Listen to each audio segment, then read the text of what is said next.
So hello दोस्तों, आज हम बात करेंगे एफसीआरए के बारे में। एफसीआरए बिल 26 जो कि एक बिल है, मार्च में लॉन्च हुआ है। एक जनरल सोसाइटी को पता होना चाहिए कि एफसीआरए बिल क्या है, एफसीआरए बिल क्यों अमेंड हो रहा है इस बार, और इतने सारे इश्यूज पार्लियामेंट को लेके या फिर अदर स्टेट्स को लेके क्यों आ रहे हैं। तो जो हम टॉपिक समझेंगे ये बेसिक सिविल सोसाइटी के लिए भी होगा, जो एक आम लोग आम जनता है, और एक उस बंदे के लिए भी होगा जो तैयारी कर रहा है स्टेट एग्जाम्स की या फिर यूपीएससी की। तो स्टार्ट करते हैं एफसीआरए के बारे में। करते हैं एफसीआरए के बारे में। एफसीआरए जो बिल है ये 1976 में पहली बार लॉन्च हुआ था। क्योंकि इसका लॉन्च होने का कारण एक सिंपल सा था कि India is continuously going through the Wars. India बहुत ज़्यादा वॉर्स में इन्वॉल्व था, और बाहर की जो एक्सटर्नल पावर्स थी, जो एक्सटर्नल वर्ल्ड था, वो इंडिया के अंदर कुछ ऐसे एलिमेंट्स को फंड कर रहे थे जिससे इंडिया को कंटिन्यूसली नुकसान झेलना पड़ रहा था। अब हम जैसे देखते हैं कि पाकिस्तान की बात होती है, पाकिस्तान से हम कई बार वॉर में इन्वॉल्व हुए हैं, या फिर चाइना के साथ 61 में, हम 62 में इन्वॉल्व हुए हैं। तो हम कंटिन्यूसली इसके अंदर लगे हुए थे कि कैसे इस चीज़ को रोका जाए, कैसे उन एलिमेंट्स को रोका जाए। तो हमारा 1976 में पहली बार ये बिल निकला, और उसके बाद इसके अंदर कंटिन्यूसली आगे जैसे चलते चलते रहे हम, इसके अंदर हमने अमेंडमेंट्स देखे। तो वही अमेंडमेंट्स हम देखने को आए हैं आज। ये टाइमलाइन है, जैसे कि हम बात करें एफसीआरए की, कि पहली बार फॉरेन कंट्रीब्यूशन को रेगुलेट करने के लिए 1976 में ये एफसीआरए लॉन्च हुआ। तो बेसिकली बाहर का जो पैसा जो इंडिया के अंदर आ रहा था, वो फंडिंग्स आ रही थी थ्रू एनजीओज, बाहर की गवर्नमेंट ऑर्गेनाइजेशन है, सिविल सोसाइटी से। हमारे अंदर जो ऑर्गेनाइजेशन काम कर रही हैं, एनजीओज काम कर रहे हैं, उन तक जो पैसा आ रहा था उसको रेगुलेट करने के लिए हमने एफसीआरए निकाला। 94 में होम मिनिस्ट्री, 2010 में फिर एक और अमेंडमेंट आया, 11 में, 20 में, 22 में। अब जो बात कर रहे हैं 2026 की बात कर रहे हैं, जो सबसे इंपॉर्टेंट देखा जा रहा है इस बार। हमने ऐसे बात कर ली थी। क्या करता है ये? ट्रांसपेरेंसी, अकाउंटेबिलिटी रखता है जो फॉरेन डोनेशंस आ रही हैं। इसका एम यही होता है कि जो इंटरनल सिक्योरिटी है, सॉवरेनिटी है, या पब्लिक इंटरेस्ट है, उसको मेंटेन किया जाए, और जितने भी बाहर की एक्टिविटीज़ या फिर इन्फ्लुएंस हैं बाहर की पावर्स का, उसको प्रिवेंट किया जाए। तो उसको प्रिवेंट करने के लिए भारत सरकार ने मार्च के अंदर एक 3 इंपॉर्टेंट चीज़ें इसके अंदर ऐड करने की प्रयास किया। वो 3 क्या थी? हम पीआईबी से समझते हैं उसको। पीआईबी के अंदर दे रखा है सबसे पहला कि तीनों चीज़ों को पढ़ लेते हैं। तो इसके पढ़ने के बाद अगर मैं सिंप्लीफाई कर दूँ इसको, तो सिंप्लीफिकेशन में ये निकलता है कि जो भी एनजीओज़ हैं, हम एनजीओज़ को फोकस करते हैं यहाँ पे, जो भी एनजीओज़ हैं, अगर वो अपना जो टर्म है वो रीन्यू नहीं कराते, तो उनकी जो फंडिंग है रोक दी जाएगी। चलो ठीक है, फंडिंग रोक दी जाएगी, पर इससे इशू क्या है? वो वापस रिन्यू करा लें। ऐसा नहीं होने वाला। ऐसा इसलिए नहीं होने वाला क्योंकि ये सब अब सेंट्रल लेवल पे होगा। सेंटर चाहेगा तो रिन्यू करेगा, सेंटर नहीं चाहेगा तो रिन्यू नहीं करेगा। बात ये आती है, अगर उन फंड से कुछ भी बनाया गया, मान लो कोई भी फॉर एग्जांपल कोई चर्च बनाए, तो उस चर्च पे भी उस अथॉरिटी का कंट्रोल चला जाएगा। अथॉरिटी भी सेंट्रलाइज कर दी जाएगी। यही बात है, अथॉरिटी भी सेंट्रलाइज कर दी जाएगी। और दूसरी चीज़ क्या है? दूसरी चीज़, सबसे बड़ी बात क्या है? जो भी इन फंड्स को संभालेगा वो सिटीज़न ऑफ इंडिया होना ज़रूरी है। अगर सिटीज़न ऑफ इंडिया नहीं है, कोई बाहर का सिटीज़न है, फॉरेन सिटीज़न है, तो इन जो भी एनजीओज़ हैं उनका कार्यकाल रोक दिया जाएगा। सिंपल। अब इसी चीज़ को लेके हमने एक चीज़ देखी।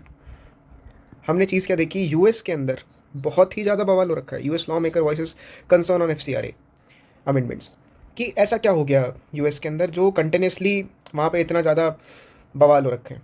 अगर आपको पता ना हो तो मैं बताऊं कि जैसे ही मार्च में हम देखते हैं कि ये अमेंडमेंट आया, इसके ठीक बाद यूएस के फॉरेन मिनिस्टर यहाँ पे आते हैं, जिनका नाम है मार्को रूबियो। रूबियो जी को कहना था कि हम सीधा दिल्ली नहीं उतरेंगे, हम सीधा उतरेंगे कोलकाता। कोलकाता उतरने का रीज़न क्या था? कोलकाता में एक बहुत बड़ा एनजीओ काम करता है जिसका नाम है आपके मदर टेरेसा एनजीओ। ये मदर टेरेसा एनजीओ जो है क्रिश्चियंस को फंड करता है। और जो हमारे ट्रम्प साहब हैं, वो आजकल इसी चीज़ में लगे रहते हैं कि कैसे मैं क्रिश्चियनिटी का बहुत बड़ा नेता बन जाऊं। तो उनको बड़ा शौक है क्रिश्चियनिटी को लीड करने का, नेता बनने का। हर जगह जाएंगे तो यही बोलेंगे कि हम क्रिश्चियनिटी को सपोर्ट करते हैं, क्रिश्चियंस को कन्वर्ट करने को सपोर्ट करते हैं। तो उनको ये नेतागिरी बहुत पसंद है, क्रिश्चियंस बनने की। और यही मार्को रूबियो की जो फॉरेन ट्रिप थी, जो सीधा कोलकाता में यहाँ पे उतरी, मदर टेरेसा एनजीओ में, जो कि क्रिश्चियनिटी को फंड करता है अमेंडमेंट के ठीक बाद। तो उनका सीधा सीधा संकेत था कि आप जो कर रहे हैं वो गलत कर रहे हैं। मार्को रूबियो ने आके ये हमें स्टेट कर दिया। ये बात आपके अप्रैल की है। इसके ठीक बाद हम मई में जाते हैं, सेम सिचुएशन बनती है। लॉ मेकर्स आपके वहाँ पे उस समय भी इशू कर रहे थे।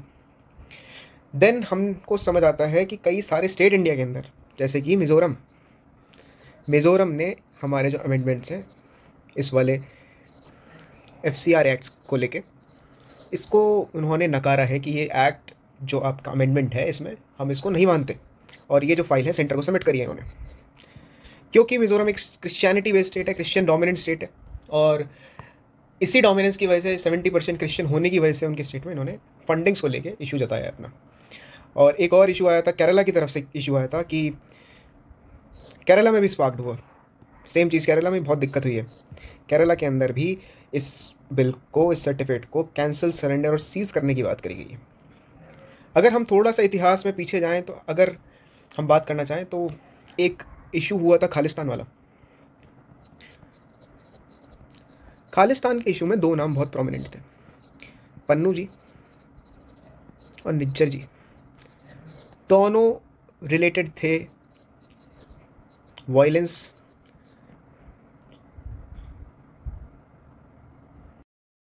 के रिलेटेड। वायलेंस कैसे, ये वायलेंस कर कैसे रहे थे? जो आंदोलन चल रहा था, जो आप किसान आंदोलन जिसको कहते हैं, फार्मर प्रोटेस्ट, उसमें चल रहा था, उसके अंदर इन्होंने फंड किया, काफ़ी पैसा डाला, और वो फंड थ्रू NGOs था। अब इन्हीं को रेगुलेट करने के लिए बेसिकली हमने देखा कि FCRA लेके आ रहे हैं कि ऐसा कोई फंड जो भारत के अंदर अनस्टेबिलिटी की तरफ जा रहा है, अनस्टेबल होने की तरफ जा रहा है, भारत को एक तरह से आगे बढ़ने से रोक रहा है, उसको हम रोकें। यही एक सवाल सबके दिलों में, जहन में आया था जब आपके जंतर मंतर प्रोटेस्ट चल रहा था। जंतर मंतर का जो प्रोटेस्ट था उसके अंदर हमने यही चीज़ देखी थी कि जो बच्चे प्रोटेस्ट कर रहे हैं, प्रोटेस्ट करने के बाद वहाँ पे प्रोटेस्ट के अंदर कई सारे फूड डिलीवरी पार्टनर्स जैसे ज़ोमैटो, स्विगी, इन जैसे ज़ोमैटो, स्विगी डिलीवरी पार्टनर्स के पास काफ़ी सारा पैसा भेज के यहाँ पे खाना डिलीवर किया। तो लोगों ने कहा कि भैया जो ये खाना आ रहा है बाहर से, दुबई जैसी जगहों से जो खाना आ रहा है, ये आपके फंड हो रहा है बाहर से, कि देश के अंदर जो भी वायलेंस हो रही है।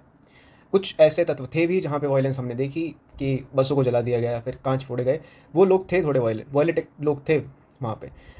पर जब हमारी जो फॉरेन मिनिस्ट्री है उसने एक तरह का बयान दिया जिसके अंदर ये बताया गया कि जो भी फंड आया या फिर जो भी पैसा बाहर से आया वो किसी भी फंड के तौर पे नहीं था, क्योंकि दुबई जैसी कंट्रीज़ के अंदर भी इंडियन सिटीजन्स रहते हैं, और ये जो आपके प्रोटेस्ट था वो ग्लोबल लेवल पे देखा गया।